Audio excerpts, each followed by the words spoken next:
Y cuando Jesús nació en Belén de Judea, en días del rey Herodes, he aquí unos hombres sabios del oriente vinieron a Jerusalén, diciendo: ¿Dónde está el rey de los judíos que ha nacido? Porque su estrella hemos visto en el oriente, y venimos a adorarle. Mateo capítulo 2, versículos 1 y 2. Bienvenidos a la lectura del libro El deseado de todas las gentes, por Elena G. de White, capítulo 6. Su estrella hemos visto.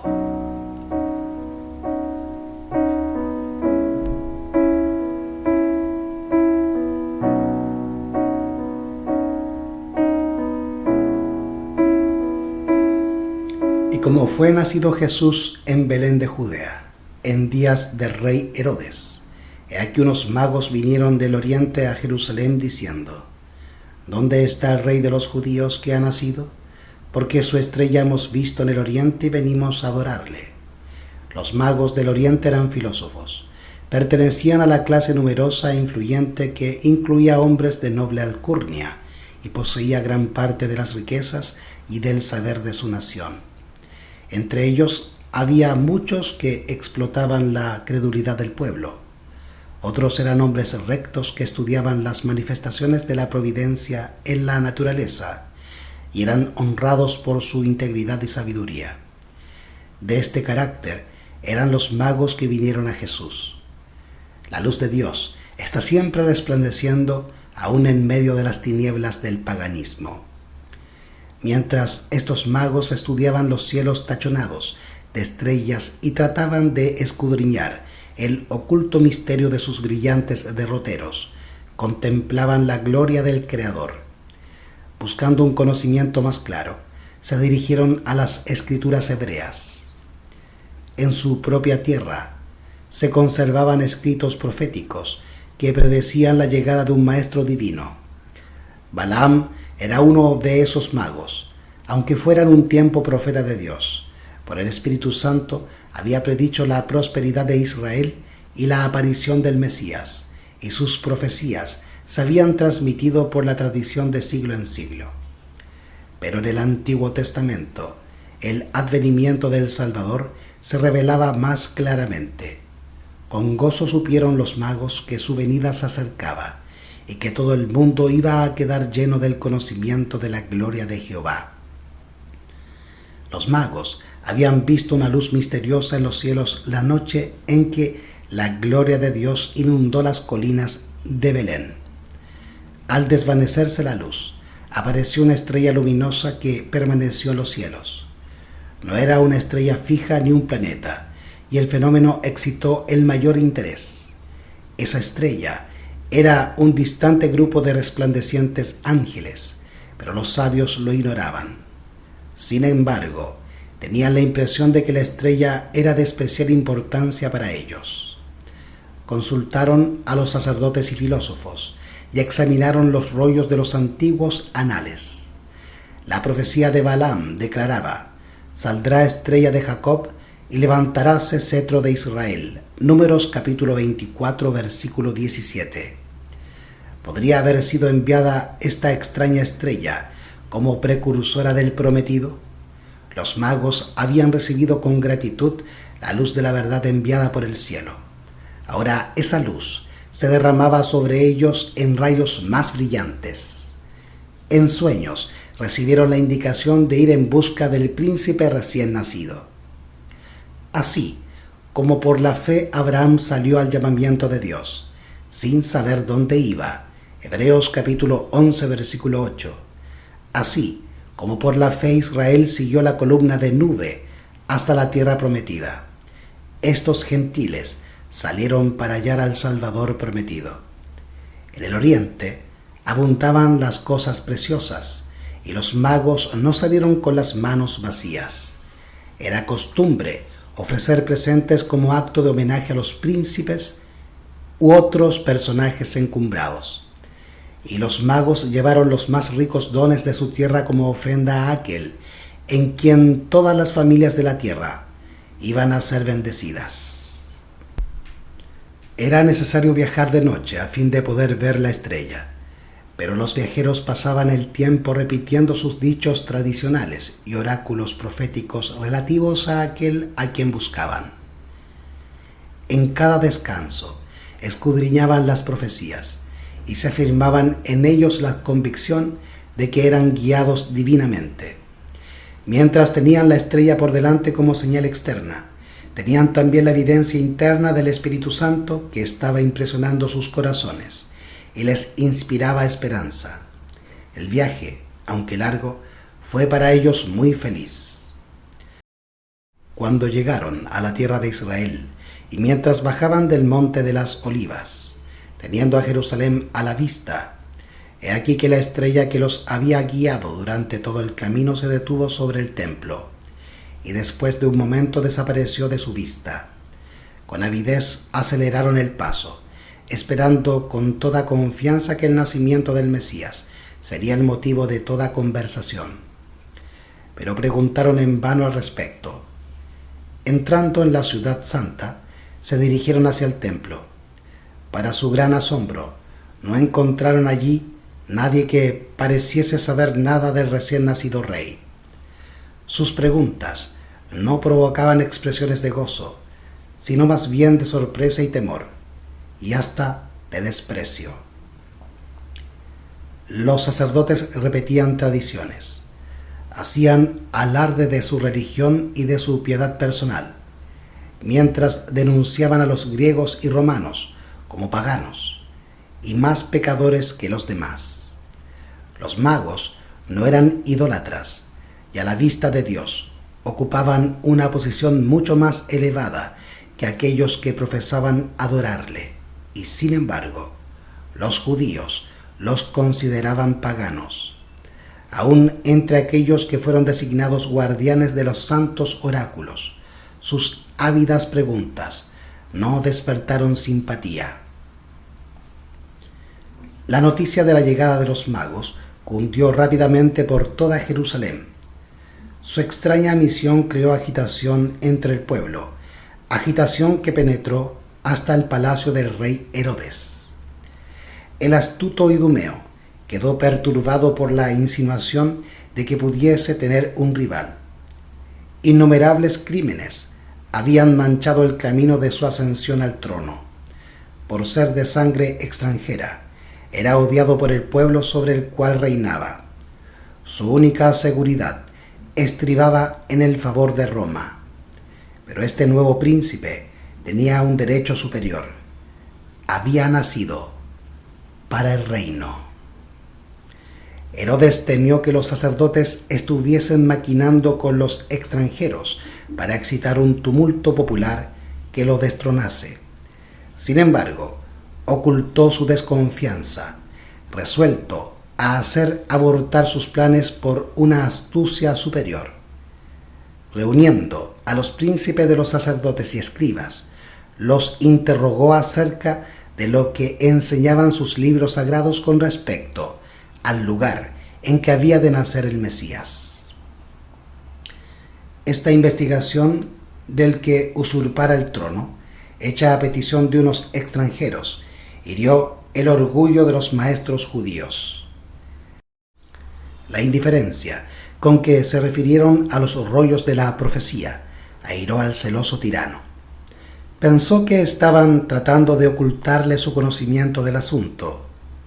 Con una autoridad que no se atrevían a despreciar, les ordenó que escudriñasen atentamente y le declarasen el lugar donde debía nacer el rey que esperaban.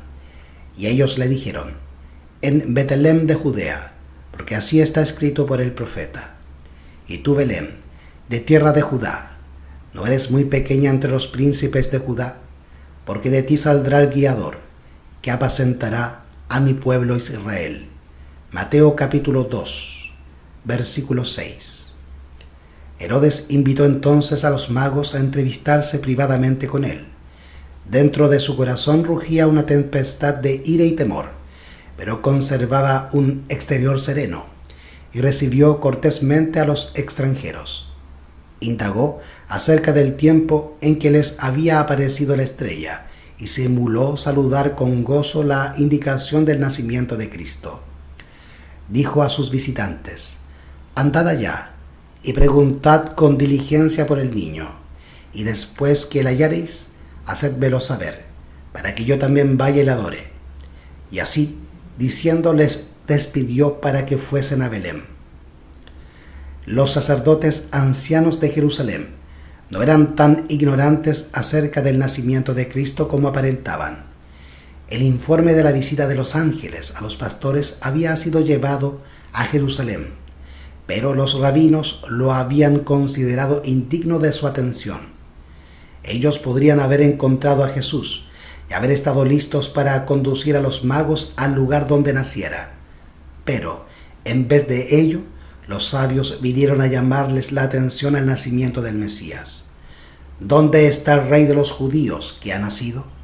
Dijeron, porque su estrella hemos visto en el oriente y venimos a adorarle.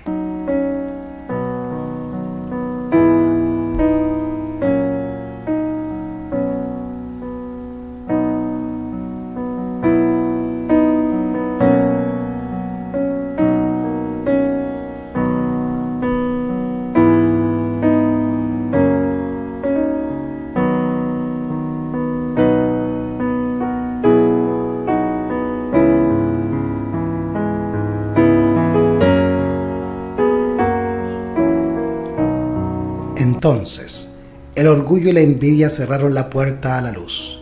Si los informes traídos por los pastores y los magos habían de ser aceptados, eso colocaba a los sacerdotes y rabinos en una posición poco envidiable, pues desmentía su pretensión de ser exponentes de la verdad de Dios. Esos sabios maestros no querían rebajarse a recibir instrucciones de aquellos a quienes llamaban paganos. No podía ser, razonaban, que Dios los hubiese pasado por alto para comunicarse con pastores ignorantes y gentiles incircuncisos. Resolvieron demostrar su desprecio por los informes que agitaban al rey Herodes y a toda Jerusalén. Ni aun quisieron ir a Belén para ver si esas cosas eran así. Indujeron al pueblo a considerar el interés en Jesús como una excitación fanática. Así empezaron a rechazar a Cristo los sacerdotes y rabinos. Desde entonces, su orgullo y terquedad fueron en aumento hasta transformarse en odio arraigado contra el Salvador. Mientras Dios estaba abriendo la puerta a los gentiles, los dirigentes judíos se la estaban cerrando a sí mismos. Los magos salieron solos de Jerusalén. Las sombras de la noche iban cayendo cuando pasaron por las puertas, pero para gran gozo suyo volvieron a ver la estrella y ella los encaminó hacia Belén. Ellos no habían recibido ninguna indicación del humilde estado de Jesús como la que había sido dada a los pastores. Después del largo viaje, se quedaron desilusionados por la indiferencia de los dirigentes judíos y habían salido de Jerusalén con menos confianza que cuando entraron en la ciudad. En Belén no encontraron ninguna guardia real para proteger al recién nacido rey. No le asistía a ninguno de los hombres honrados por el mundo. Jesús se hallaba acostado en un pesebre. Sus padres, campesinos sin educación, eran sus únicos guardianes. Podía ser aquel niño, el personaje de quien se había escrito que había de levantar las tribus de Jacob y restaurar los asolamientos de Israel, que sería luz de las gentes y salud hasta lo postrero de la tierra. Isaías capítulo 49 versículo 6. Y entrando en la casa, vieron al niño con su madre María, y postrándose le adoraron. Bajo el humilde disfraz de Jesús, reconocieron la presencia de la divinidad. Le dieron sus corazones como a su Salvador, y entonces sacaron sus presentes, oro e incienso y mirra. ¡Qué fe la suya! Podría haberse dicho de los magos del oriente, como se dijo más tarde del centurión romano. Ni aun en Israel he hallado fe tanta. Mateo capítulo 8, versículo 10.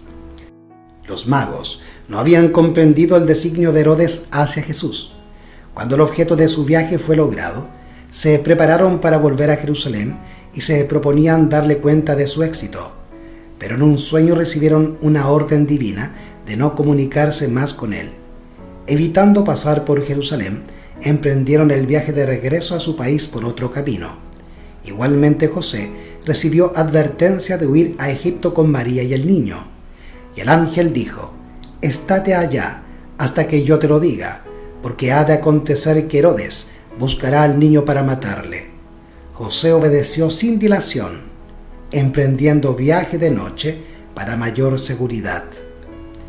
Mediante los magos, Dios había llamado la atención de la nación judía al nacimiento de su hijo.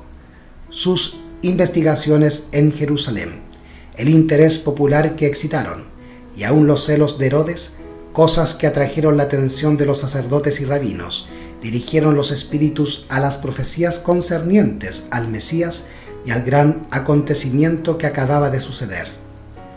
Satanás estaba resuelto a privar al mundo de la luz divina y empleó su mayor astucia para destruir al Salvador. Pero a aquel que nunca dormita ni duerme, velaba sobre su amado Hijo, aquel que había hecho descender maná del cielo para Israel y había alimentado a Elías en tiempo de hambre, proveyó en una tierra pagana un refugio para María y el niño Jesús. Y mediante los regalos de los magos de un país pagano, el Señor suministró los medios para el viaje a Egipto y la estada en esa tierra extraña. Los magos habían estado entre los primeros en dar la bienvenida al Redentor. Su presente fue el primero depositado a sus pies, y mediante este presente, qué privilegio de servir tuvieron. Dios se deleita en honrar la ofrenda del corazón que ama, dándole la mayor eficacia en su servicio.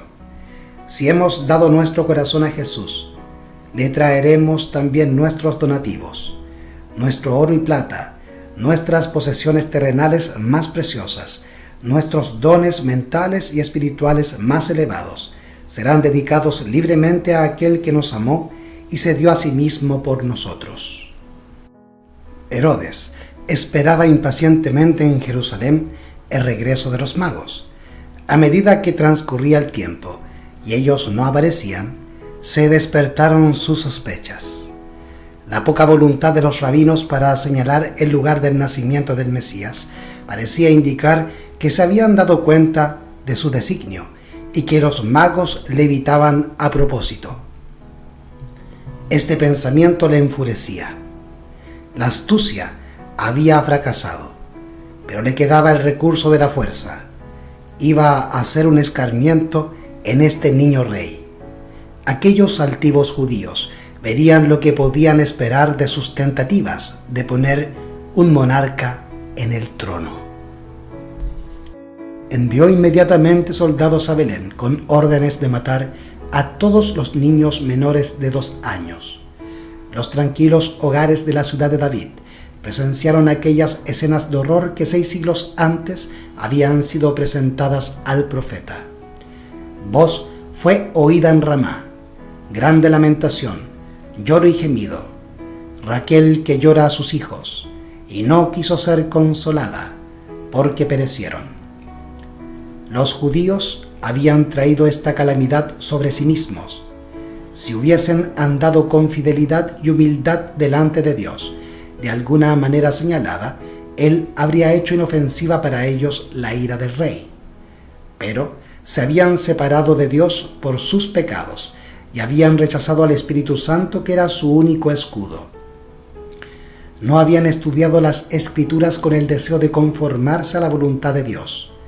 Habían buscado profecías que pudiesen interpretarse de manera que los exaltaran y demostraran que Dios despreciaba a todas las demás naciones. Se jactaban orgullosamente de que el Mesías había de venir como rey para vencer a sus enemigos y hollar a los paganos en su ira.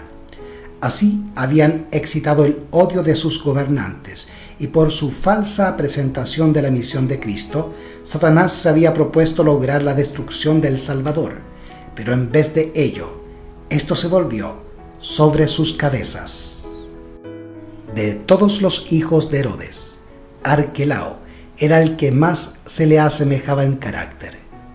Ya su advenimiento al gobierno había sido señalado por un tumulto en Jerusalén y la matanza de miles de judíos por los guardias romanos.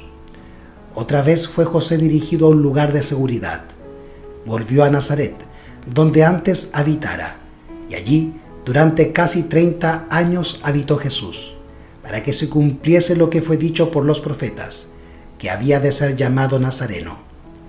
Galilea se hallaba bajo el dominio de un hijo de Herodes, pero tenía mayor proporción de habitantes extranjeros que Judea.